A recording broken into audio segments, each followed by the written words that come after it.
গোল গোল radhaballabhi. Tasty tasty দেখেই তো আমার লোভ লেগে গেল বন্ধুরা। তো চলো এবারটা আমি এই এত সুন্দর রাধাবল্লভী কী করে বানালাম তো তোমাদের সাথে শেয়ার করি।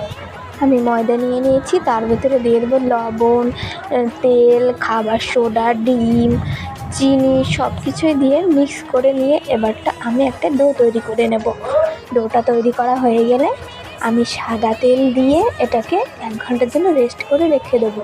তো আমি আগে চিনি দিতে ভুলে গেছিলাম, পরে আমি চিনিটা দিয়ে দিচ্ছি। তো এবারটা আমি রাধাবল্লভীগুলো বেলে নেব, গোল গোল করে একটু মোটা করে বেলে নেব।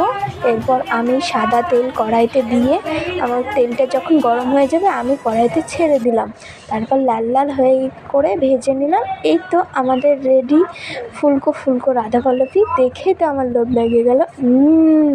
সেই টেস্টি। তো আপনারা যদি খেতে চান এক্ষুনি ঘরে বানিয়ে নিন। টাটা।